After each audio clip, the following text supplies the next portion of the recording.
లో వాళ్ళకి డౌట్ వచ్చి ఉంటుందని తెలిసి మనీషా ఇంటి నుంచి బ్యాగ్ పట్టుకొని వెళ్ళిపోబోతున్న మాధవ చేయి పట్టుకుని ఆపిన చక్రి. షాక్లో మాధవ. అసలు ఇదంతా ఎలా జరగబోతుందో తెలుసుకోవాలనుకుంటే ఇప్పుడే మన ఛానల్ని సబ్స్క్రైబ్ చేసుకొని పక్కనే ఉన్న బెల్ ఐకాన్ని క్లిక్ చేయండి. బెల్ క్లిక్ చేశాక ఆల్ పైన క్లిక్ చేస్తే మా ఛానల్ నోటిఫికేషన్స్ మీ ఫోన్లోకి వస్తాయి. మనీషా జరిగిందంతా చెప్తుంది బన్సీకి. అన్నయ్య, నేను ఇలా తీసుకొచ్చాను, ఈయన టెంపుల్ దగ్గర కనిపించారు నాకు అని చెప్తే మంచి పని చేసావమ్మ మనీషా అని పొగుడతాడు బన్సీ. అప్పుడు సరే అన్నయ్య, మీ ఇద్దరు మాట్లాడుకుంటూ ఉండండి, నేను వంట చేసి పెడతాను అని అంటుంది. సరేమ్మా, నువ్వు ఆ పని చూడు అని అంటాడు బన్సీ. అప్పుడు బన్సీ, ఏంటన్నా ఇది, అలా ఇంట్లో చెప్పా పెట్టకుండా వచ్చేస్తే వాళ్ళు ఎంత పిచ్చి వాళ్ళ వెతుకుతున్నారో తెలుసా నీకోసం. ఆఖరికి నీకో విషయం చెప్పాలి. చక్రి నా దగ్గరకు వచ్చాడు, మా అన్నయ్య ఏమైనా కనిపించాడా, ఎక్కడైనా ఉన్నాడా బాయ్ చెప్పండి అని పాపం ఏం చెప్పమంటారు, నాకు అప్పటికి మీ సంగతి కూడా తెలీదు. అసలు నాకు కూడా ఏంటి ఎక్కడున్నాడో అని చాలా కంగారు పడ్డాను. మొత్తానికి మిమ్మల్ని చూశాక నా మనసు కుదుట పడింది. అయ్య బాబోయ్, ఎప్పుడే చక్రికి ఫోన్ చేసి చెప్దాం అనుకుంటున్నాను అనగానే అప్పుడు మాధవ, అస్సలు వద్దు ప్లీజ్ బన్సీబాయ్, మీరు ఇలాంటి పనులేం చేయకండి, నేను ఇంటికి వెళ్ళదలుచుకోలేదు, నా వల్లే పాపం వాళ్ళందరికీ ప్రమాదం, నా వల్లే వాళ్ళు అలా ఉన్నారు, నేనే కనుక లేకపోతే వాళ్ళందరూ సంతోషంగా ఉంటారు అని అంటే అదంతా మీ భ్రమ భయ్య, అసలు చెప్తున్నాను కదా, మీరుంటేనే వాళ్ళకి అంత ధైర్యం, మీ వల్లే వాళ్ళందరూ అలా ఉన్నారని వాళ్ళు ఫీల్ అవుతున్నారు. నేను చక్రిని కల్లారా చూశాను, విపరీతంగా ఏడుస్తూ అన్నయ్య అన్నయ్య అంటూ ఎంతో బాధపడుతున్నాడు. మీరేమో ఇలా చేస్తే ఎలాగ చెప్పండి, మీరు వెళ్దామని అనుకుంటున్నారా, పోనీ చెప్పండి, నేను ఏదో రకంగా మాట్లాడి తీసుకువెళ్తాను అని అంటాడు బన్సీ. అప్పుడు మాధవ, లేదు నేను ఎక్కడికి వెళ్ళను, అసలు నేను ఇక్కడ కూడా ఉండాలని అనుకోవట్లేదు, వేరే ఊరు ఎక్కడికైనా వెళ్ళి ఒక చిన్న రూమ్ తీసుకొని అక్కడ ఏదైనా పని చేసుకొని బతుకుతాను, వీళ్ళ దగ్గరికి మాత్రం కంట కూడా కనిపించను. ఎందుకు వచ్చింది పాపం, వాళ్ళు నా వల్ల చాలా చాలా బాధపడుతున్నారు. ఇప్పుడు నేనే కనుక బయటకు వచ్చేస్తే ఆ పంతులు చెప్పినట్టు చాలా సంతోషంగా ఉంటారు వాళ్ళు, పైగా వాళ్ళ కాపురం కూడా బాగుంటుంది అని అంటాడు మాధవ. ఏంటో భయ్యా మీ గోల, మీరు ఇదంతా ఇంత దారుణంగా నమ్ముతారని ఎప్పుడు అనుకోలేదు. సరే వెళ్ళి ఫ్రెష్ అయ్యి రండి, మనం భోంచేద్దాము అని అంటాడు బన్సీ. అప్పుడు మాధవ, నాకేమొద్దు, నాకు అసలు ఆకలిగా కూడా లేదు బన్సీ, నన్ను అయితే ఏం అడగకండి, నేను కూర్చుని నా పని నేను చూసుకుంటాను అని అంటాడు మాధవ. అదేం కుదరదు, మీరు తినాల్సిందే అని మనీషా అంటుంది. అయితే వెళ్ళి ఫ్రెష్ అప్ అయ్యి వాళ్ళు కూర్చుంటారు భోజనానికి. అయితే మనీషా ఏమో తన పని తను చేసుకుంటూ చపాతీలు చేస్తూ ఉంటుంది. ఒకవైపు చక్రి, మహాలక్ష్మి, కన్న, కేశవ, నారాయణ అందరూ కూడా విపరీతంగా ఆలోచిస్తూ ఉంటారు. మొత్తం ఊరూరా వెతికాము, అయినా సరే ఈ మనిషి కనిపించట్లేదు, మమ్మల్ని వదిలేసి అసలు ఎలా వెళ్ళిపోయాడు అని అంటాడు చక్రి. అప్పుడు మహాలక్ష్మి, నాకెందుకో మన చుట్టుపక్కల ఎక్కడైనా ఉంటాడనే అనిపిస్తుంది, అయినా పెద్ద ఎక్కడికి వెళ్ళిపోతారు మనల్ని వదిలేసి, మనందరం తనకు చాలా ఇష్టం, పైగా ఆయన లేనిదే మనం ఎవరం ఉండలేము, అలాంటిది ఆయన మనల్ని వదిలేసి ఎలా వెళ్ళిపోతారు, నాకెందుకో డౌట్గా ఉంది, మనకు దగ్గరలోనే ఎక్కడైనా ఉంటారేమో అని అంటుంది మహాలక్ష్మి. అప్పుడు నారాయణ, ఎక్కడమ్మా, ఊరూరా వెతికాము కదా, ఎక్కడా కనిపించలేదా ఎదవ, ఎక్కడికి వెళ్ళిపోయాడో కానీ, ఇంటికి వచ్చాక వాడి సంగతి చెప్తాను, నేను ఖచ్చితంగా వాడిని పట్టుకుని తీరుతాను అని అంటాడు నారాయణ. అదే కదా, ఎక్కడికి వెళ్ళాడనేది బాగా ఆలోచిస్తే మనకే తెలుస్తుందండి, చూద్దాం ఏం జరుగుతుందో అని అంటుంది మహాలక్ష్మి. అయితే కన్న ఏమో కూర్చొని, అన్నయ్య ఇంకెప్పుడు వస్తాడు, ఇంకెన్ని రోజులు ఇలా ఉండాలి, నాకు అన్నయ్యని చూడాలనుంది, అన్నయ్య నాకు కావాలి అని ఏడుస్తూనే ఉంటాడు కన్న.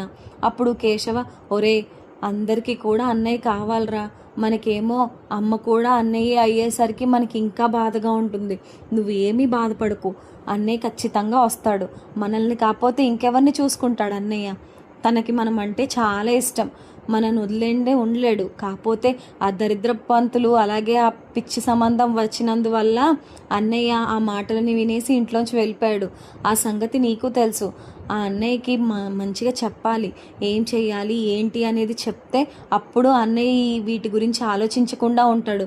అసలు ఇవన్నీ ఎందుకు, జాతకం ఎవడికి కావాలి, ఇంట్లో ఉన్నందరం బాగానే ఉన్నాం కదా, మనమంతా చక్కగానే ఉన్నాం కదా, ఇప్పుడు ఆ జాతకాల గురించి ఎందుకు వచ్చింది అసలు, ఛీ తొక్కలో జాతకాలు, తొక్కలో బుద్ధులు, ఏ మనిషిలో ఏంటో అని చెప్పేసి అంటాడు కేశవ. అప్పుడు నారాయణ, రే జాతకాల గురించి కాదురా అక్కడ, ఆడెవడో పంతులు పిచ్చి ఎదవై ఉంటాడు, వాడికి ఎవరైనా ఏమైనా చెప్పుండాలి, అందుకనే అలా తగలడ్డాడు. చెప్తున్నాను కదా, తర్వాత మనం ఒక పని చేయాలి. ముందు ఈ మాధవాన్ని దొరికి పెట్టిన తర్వాత అప్పుడు నేను చెప్తాను. నా పెద్ద కొడుకు దొరికాక వేరే పంతుల చేత కూడా నా పెద్ద కొడుకు జాతకం చూపించి అదంతా తప్పు, మీరు ఈ ఇంటికే మహారాజు అని చెప్పిస్తానురా. ఖచ్చితంగా అదే జరుగుతుంది చూడు, వాళ్ళందరూ అదే చెప్తారు. ఎందుకంటే నా పెద్ద కొడుకే ఇంటికి మహారాజు, వాడే అన్నీ ఇంటికి, అలాంటిది వాడి ఇంటికి పనికిరాడు, వాడు మంచోడు కాదు అన్నట్టు చెప్తే అలా ఎలా కుదురుతుంది అని చెప్పేసి అంటాడు నారాయణ. ఆ తర్వాత బన్సీ, మనీషా అలాగే మాధవ ముగ్గురు కూడా కూర్చుంటారు. అయితే మనీషా వెళ్ళి చపాతీ కాలుస్తూ ఉంటుంది. మాధవ ఏమో దిగాలుగా కూర్చొని ఉంటాడు. ఏం చేయాలో అర్థం కాని పరిస్థితుల్లో. తనకి పాపం తన తమ్ముళ్ళని చూడాలని ఉంటుంది, కానీ మాధవ మాత్రం అలా కూర్చొని ఉండిపోతాడు దిగాలుగా. నా వల్లే వాళ్ళందరూ ఇలా ఉన్నారు అని తన మీద తానే బ్లేమ్ చేసుకుంటూ ఉంటాడు. అయితే బన్సీ అంటాడు, అన్న మీరు మాత్రం ఎందుకు ఇలా ఉంటున్నారో నాకు అర్థం కావట్లేదు, నిజంగా చెప్తున్నాను. మీ అంత మంచి మనిషిని నేను నా జీవితంలో అస్సలు చూడలేదు. మనీషా నువ్వేమంటావు అని చెప్పేసి అంటాడు బన్సీ. అదే కదా భయ్య నేను చెప్పేది, మాధవ్జీ చాలా మంచోడు, అసలు ఆయన ఎంత మంచోడో నాకు తెలుసు, ఎంత బాగా చూసుకుంటాడో. అలాంటిది ఆయన జాతకం బాగాలేదని చెప్పేసి ఆ పంతులు అంటే ఆయన ఇలా బయటకు వచ్చేయడం ఏంటో నాకు ఏమాత్రం అర్థం కావట్లేదు అని చెప్పేసి అంటుంది మనీషా. చూసారా, అది అందరి దృష్టిలో మీరు ఎంత మంచోళ్ళో తెలుసా, మీరెంత మంచోళ్ళో చెప్తున్నాను కదా. మీలాంటి వ్యక్తులు చాలా అరుదుగా ఉంటారు, అందులోనూ మీరు మాకు దొరకడం మాకు చాలా అదృష్టంగా భావిస్తున్నామన్నా. అంతే తప్ప మీరు ఇలా మీలో మీరే బాధపడిపోయి మీ తమ్ముళ్ళని బాధ పెట్టడం ఏమీ బాగాలేదు అని చెప్పేసి చెప్తాడు బన్సీ. అయితే ఒకవైపు మహాలక్ష్మికి డౌట్ వస్తుంది. అవును, ఇప్పుడు మీరు బన్సీని అడిగానని చెప్పేసి అన్నారు కదా, నాకెందుకో ఆయనకి ఏమైనా తెలుసుంటుందేమో అనిపిస్తుంది. పొద్దున్న అడిగానన్నారు కదా చక్రి, ఏమన్నారు అని చెప్పేసి అడుగుతుంది మహాలక్ష్మి. అదేనండి, నేను పొద్దున బన్సీబాయిని అడిగాను, కనిపించారా అన్నయ్య, ఎక్కడైనా కన్స్ట్రక్షన్ సైట్ దగ్గర ఉన్నారా అని. అప్పుడు బన్సీభయ్య ఏం లేదు, నాకు అసలు ఎక్కడ కనిపించలేదు, తెలిసిన వాళ్ళందరినీ అడిగాను, పని వాళ్ళందరినీ అడిగాను, ఎవ్వరూ కనిపించలేదనే చెప్పారండి. అంటే ఇప్పుడు ఏమైనా తెలిసి ఉంటుందేమో, మీరు పొద్దున్న చెప్పానంటున్నారు కదా, ఇప్పుడు ఏమైనా తెలిసి ఉంటుందేమో, ఫోన్ చేస్తే బాగుంటుంది అని చెప్పేసి ఆ తర్వాత మహాలక్ష్మి బన్సీకి ఫోన్ చేస్తుంది. ఫోన్ చేసిన తర్వాత ఆ ఫోన్ మనీషా దగ్గర ఉండడంతో బాయ్ మహాలక్ష్మి ఫోన్ చేస్తుంది అని చెప్పేసి అంటుంది మనీషా. అప్పుడు బన్సీ అలాగే మాధవ ఇద్దరు కూడా షాక్ అవుతారు. అప్పుడు మాధవ అంటాడు, నేను ఇక్కడ లేనని చెప్పు, అస్సలు నా గురించి అడిగితే నాకేమీ తెలీదు అనే చెప్పు, ప్లీజ్ ఈ ఒక్క సహాయం చెయ్యి అని చెప్పేసి అడుగుతాడు బన్సీని. మీరు ఊరుకోండి, మీరేం మాట్లాడకండి అన్న, నేను చూసుకుంటాను కదా అని చెప్పేసి ఫోన్ తీసుకుంటాడు బన్సీ మనీషా దగ్గర నుండి. అప్పుడు ఫోన్ లిఫ్ట్ చేసి హలో అంటాడు. అప్పుడు మహాలక్ష్మి, హలో బన్సీబాయ్, నేను మహాలక్ష్మిని అని చెప్పేసి అంటుంది. మహాలక్ష్మి గారు, ఇక్కడ మాధవ లేడండి అని చెప్పేసి అంటాడు. అప్పుడు మహాలక్ష్మి షాక్ అవుతుంది. అదేంటి, నేను మిమ్మల్ని ఏమీ అడగలేదే, నేను మహాలక్ష్మిని అన్నాను, అలాంటి అప్పుడు మీరు ఎందుకని ఇక్కడ మాధవ లేడు అని చెప్పేసి ఎలా చెప్తున్నారు, నేను అసలు మిమ్మల్ని ఏమీ అడగలేదు కదా అనగానే బన్సీ షాక్ అవుతాడు. అయ్యయ్యో ఇలా బుక్ అయిపోయానేంటి, ఇప్పుడు ఏమని కవర్ చేయాలి అని ఆలోచిస్తాడు. చెప్పండి అని చెప్పేసి అవతల వైపు నుంచి మహాలక్ష్మి అంటుంది ఫోన్లో. అప్పుడు బన్సీ, అలా కాదండి, పొద్దున్న నాకు చక్రి కనిపించాడు, చక్రి కనిపించి మా అన్నయ్య కనిపించట్లేదు, మీకేమైనా కనిపించాడా, ఎక్కడైనా ఉన్నాడా, ఎవరినైనా అడిగారా అంటూ అడిగాడు, అందుకని ఆ విధంగా నేను ఇక్కడ లేడండి, మాధవ కోసమే ఫోన్ చేసి ఉంటారు మీరు అని అంటాడు బన్సీ. అప్పుడు మహాలక్ష్మికి డౌట్ ఇంకా ఎక్కువ అవుతుంది. సరే సరే, అదే ఒకవేళ మా మాధవ గనక మీకు కనిపిస్తే మాత్రం ఖచ్చితంగా నాకు చెప్పండి ఫోన్ చేసి, ఇదే నా నెంబర్ అని చెప్పేసి అంటుంది బన్సీతో మహాలక్ష్మి. అప్పుడు బన్సీ, అయ్యో తప్పకుండా అండి అని చెప్పేసి అంటాడు. అప్పుడు తర్వాత మహాలక్ష్మి, ఒకసారి మనీషాకు కూడా ఫోన్ ఇవ్వండి, నేను మనీషాతో కూడా మాట్లాడతాను అని చెప్పేసి అంటుంది. అప్పుడు మనీషా, మహాలక్ష్మి చెప్పండి అని చెప్పేసి అంటుంది. మనీషా, నీకు ఒకవేళ మా పెద్ది ఎక్కడైనా కనిపిస్తే ప్లీజ్ నువ్వు కూడా ఏదైనా సరే హెల్ప్ చేయవా?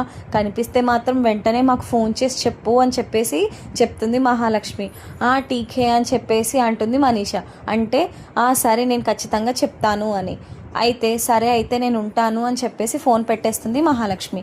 అప్పుడు మహాలక్ష్మి అంటుంది అక్కడ కూడా లేడంటండి అని చెప్పి. అప్పుడు చక్రి అంటాడు, అసలు వదిలేసి ఎక్కడికి వెళ్ళిపోయావన్నయ్య, మేము వద్దా నీకు అని ఏడుస్తూ ఉంటాడు చక్రి. అప్పుడు మహాలక్ష్మి, ఏమండి మీకు విషయం చెప్పాలి, నేను అడగకముందే బన్సీ నాతో మాధవ ఇక్కడ లేడు అని చెప్పేశాడు. నేను అడగలేనిదే అతను ఎలా చెప్తాడు? ఖచ్చితంగా బన్సీకి ఏదో తెలుసు. మాధవ నాకు తెలిసి మన పెద్ద అక్కడే ఉన్నాడు, మీ అన్నయ్య ఖచ్చితంగా అక్కడే ఉంటాడు. కాబట్టి చక్రి గారు ప్లీజ్ మీరు వెళ్ళి ఒకసారి చూస్తారా అని చెప్పేసి అడుగుతుంది మహాలక్ష్మి. తప్పకుండా అండి అని చెప్పేసి చక్రి బండి వేసుకొని ఒకటే స్పీడ్తో మాధవ కోసం మనీషా వాళ్ళ ఇంటికి వెళ్తాడు. కానీ పాపం చక్రికి మనీషా వాళ్ళ ఇల్లు తెలియదు. తను పనిచేస్తున్న గల్లీ సైడ్ వెళ్ళిన తర్వాత వెళ్ళి ఇక్కడ బన్సీ అని నార్త్ ఇండియన్స్ వాళ్ళు వచ్చారు కదా, వాళ్ళు ఎక్కడుంటారు అని చెప్పేసి అడుగుతాడు ఒక వ్యక్తిని చక్రి. అప్పుడు ఆ వ్యక్తి అదే అన్న అక్కడి నుంచి 3వ ఇల్లు అని చెప్పేసి చెప్తారు. అయితే మెల్లిగా వెళ్ళి గోడ దగ్గర నించొని, దేవుడా మా అన్నయ్య ఖచ్చితంగా లోపలే ఉండాలి, ఖచ్చితంగా ఉండాలి, ఎక్కడా ఉండకూడదు, ప్లీజ్ తండ్రి లోపలే ఉండాలి, నాకు కంట పడాలి, ప్లీజ్ తండ్రి అని దేవుడికి దండం పెట్టుకుంటాడు చక్రి. అప్పుడు బయట నుండి మాటలు వినబడుతూ ఉంటాయి. మాధవ అలాగే బన్సీ మనీషా ముగ్గురు కూడా మాట్లాడుకునే మాటలు వినబడతాయి. మనీషా ప్లేట్లో ఫుడ్ పెడుతుంది, కానీ మాధవ మాత్రం ఒక్క ముక్క కూడా ముట్టుకోకుండా కళ్ళలోంచి నీళ్ళు తెచ్చుకొని ఏడుస్తూ ఉంటాడు. అయితే బన్సీ అంటాడు, అన్న మనసులో ఇంత బాధ పెట్టుకొని ముద్ద దిగట్లేదా అన్న మీకు? మీరు తింటేనే కదా అందరూ బాగుంటారు, మీరు చక్కగా తిని చక్కగా ఉంటేనే కదా మీ తమ్ముళ్ళు చాలా సంతోషంగా ఉంటారు.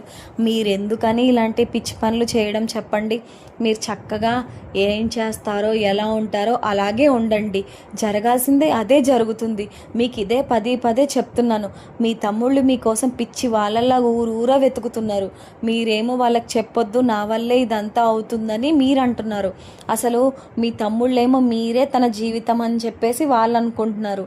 ప్లీజ్ అన్న ఒక్కసారి ఆలోచించండి, చక్కగా తినేసి ఇంటికి వెళ్ళిపోవచ్చు కదన్నా. అంటే ఇక్కడ ఉంటున్నారని నాకేం ఇబ్బంది లేదు, నేను కల్లారా చక్రి బాధని చూశాను అందుకని అని చెప్పేసి అంటూ ఉంటే చక్రి మాత్రం బయట చాలా ఆనందంగా ఉంటాడు. అంటే మా అన్నయ్య ఇక్కడే ఉన్నాడా అని చెప్పేసి. కానీ అన్న నాకెందుకో అనిపిస్తుంది మహాలక్ష్మి గారికి అనుమానం వచ్చిందని అని చెప్పేసి అంటాడు బన్సీ. అప్పుడు మాధవ, నాకు కూడా అలాగే అనిపిస్తుంది, ఈ వాలకం చూస్తుంటే నా కోసం వాళ్ళు ఏమైనా వస్తారేమో, నేను ఎక్కడికైనా వెళ్ళిపోతాను బన్సీ, మీ ఇంట్లో కూడా ఉండను, అదే మంచి పద్ధతి. మళ్ళీ నన్ను చూశారంటే నన్ను తీసుకెళ్ళేదాకా వాళ్ళు వదిలిపెట్టరు. నేనేమో వాళ్ళ కోసమే ఇంట్లోంచి బయటికి వచ్చేసాను, వాళ్ళు బాగుంటేనే కదా నేను సంతోషంగా ఉంటాను అని చెప్పేసి అంటాడు. అప్పుడు చక్రి బయట నుంచి మాటలు విని కంగారు పడిపోతూ ఉంటాడు.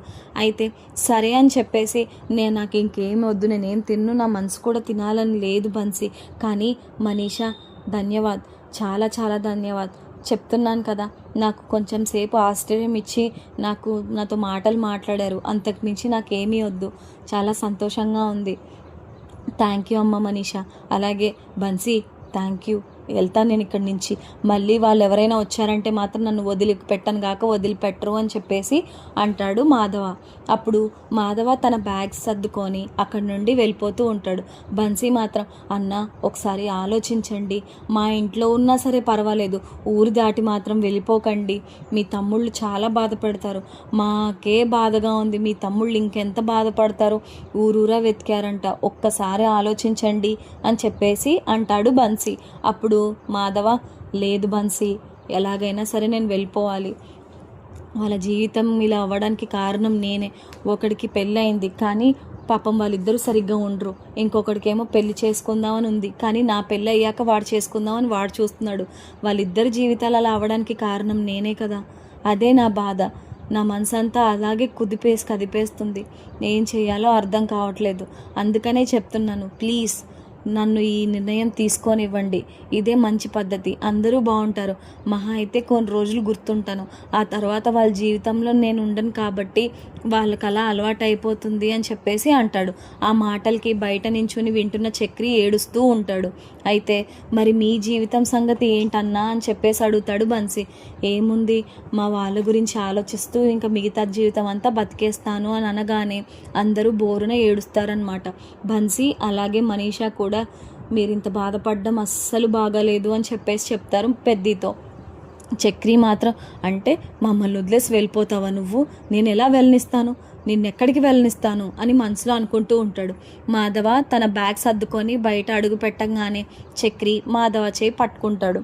మాధవ చేయి పట్టుకున్నాక అదేంటి బన్సీ, వెళ్తానని చెప్పాను కదా, ప్లీజ్ నన్ను వదిలేసేయి, నేను వెళ్ళాలి, ఒక్కవేళ కొంచెం లేట్ అయినా సరే మా వాళ్ళు నన్ను పట్టుకుంటారు అని చెప్పేసి వెనక్కి తిరిగానే అది బన్సీ కాదు చక్రి. అది చూడగానే మాధవ షాక్ అవుతాడు. రే చక్రి అనగానే, అంటే మమ్మల్ని వదిలేసి వెళ్ళిపోదాం అనుకుంటున్నావా నువ్వు, అలా వదిలేసి ఎలా వెళ్ళిపోగలవు అన్నయ్య, నువ్వు లేదే మేము ఉండగలమా అని చెప్పేసి వెంటనే పెద్దిని కౌగిలించుకుంటాడు చక్రి. వద్దన్నయ్య, ఈ జాతకాలు ఇవన్నీ మాకేమీ అవసరం లేదు, నాకు అలాగే మన తమ్ముళ్ళకి నాన్నకి అందరికీ కూడా నువ్వే ముఖ్యం. అసలు ఏం మాట్లాడుతున్నావు నువ్వు, ఊరు వదిలేసి ఎలా వెళ్ళిపోతావు నువ్వు, పైగా మమ్మల్ని వదిలేసి ఎక్కడికి పోతావు, అస్సలు కుదరదు ప్లీజ్ అన్నయ్య, కావాలంటే నీ కాలు పట్టుకుంటానని చక్రి మాధవ కాలు పట్టుకోవడానికి రెడీ అవుతాడు. అప్పుడు మాధవ, రే చిచి ఆపరా, నేనేం వెళ్ళనులే, నువ్వు ఇలా బాధపడకు అంటే ఇంతసేపు ఎంత బాధపడ్డావు తెలుసా, నువ్వు కనబడపోయేసరికి మా మనసులా లేనే లేదు, మా బుర్రలు కూడా పనిచేయట్లేదు, అలాంటిది నువ్వేమో ఇక్కడి నుంచి సైలెంట్గా వెళ్ళిపోదాం అనుకుంటున్నావా, అసలు నీకు మనసు ఎలా ఒప్పింది అన్నయ్య మమ్మల్ని వదిలేసి వెళ్ళిపోవడానికి, ఏం చెప్పమంటావు చెప్పు, ఎంత బాధపడ్డామో తెలుసా, ఇప్పటికి కూడా వెళ్ళిపోతాననే అంటున్నావు తప్ప మా తమ్ముళ్ళు గుర్తొస్తున్నారు అని మాత్రం రావట్లేదు నీ నోట్లోంచి.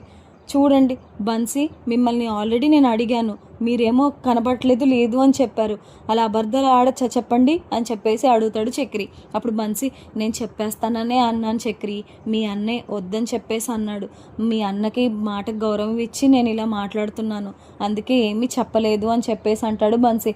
అయినా తప్పు మీది కాదులే, మా అన్నయ్యది.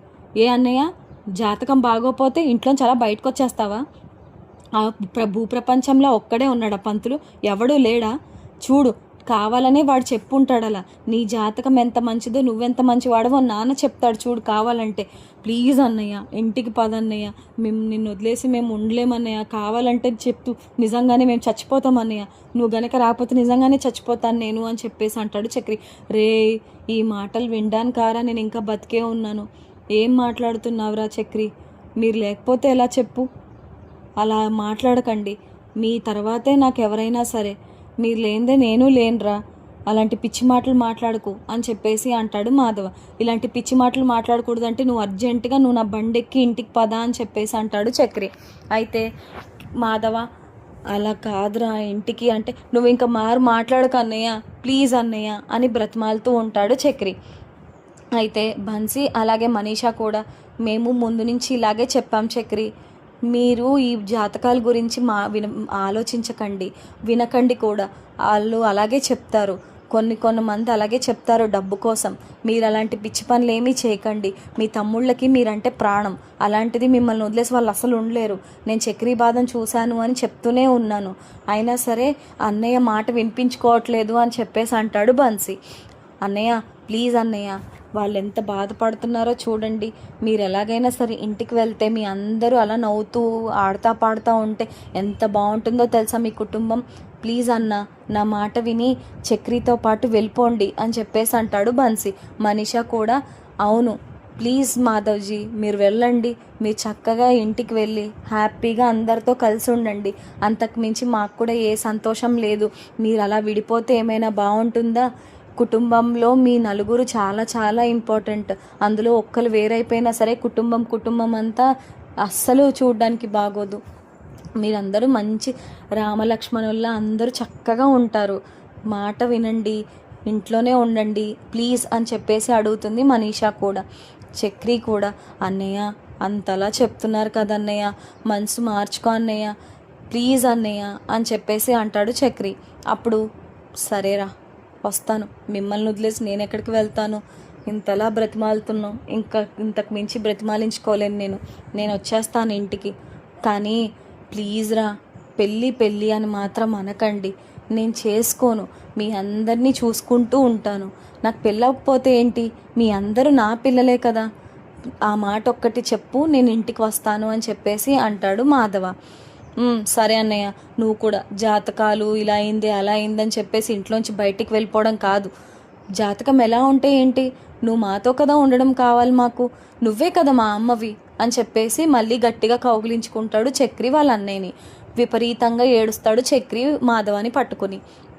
అప్పుడు మాధవ, రే ప్లీజ్ రా, ఏడవకురా, నేను వస్తాను, ప్లీజ్ ఏడవకు, నువ్వు ఏడిస్తే నేను చూడలేనురా, పద ఇంటికి వెళ్దాం, ఏడవకు అంటే, అన్నయ్య థ్యాంక్స్ అన్నయ్య, ఎక్కడికి వెళ్ళకుండా నాతో పాటు ఇంటికి వస్తానన్నావు, అదే చాలు, చాలా చాలా థ్యాంక్స్ అన్నయ్య అని చెప్పేసి ఏడుస్తాడు చక్రి కూడా. ఇద్దరూ కలిసి ఇంటికి బయలుదేరుతారు. మరి ఇంటికి వచ్చిన తర్వాత నారాయణ ఏం చేయబోతున్నాడు, అలాగే మిగతా తమ్ముళ్ళు కూడా ఏం చేయబోతున్నారు, అసలు ముందు ఏం జరగబోతుంది తెలుసుకోవాలనుకుంటే ఇప్పుడే మన ఛానల్ని సబ్స్క్రైబ్ చేసుకొని పక్కనే ఉన్న బెల్ ఐకాన్ని క్లిక్ చేయండి. బెల్ క్లిక్ చేసిన తర్వాత ఆల్పై క్లిక్ చేస్తే మా ఛానల్ నోటిఫికేషన్స్ మీ ఫోన్లోకి వస్తాయి. Thank you so much for watching.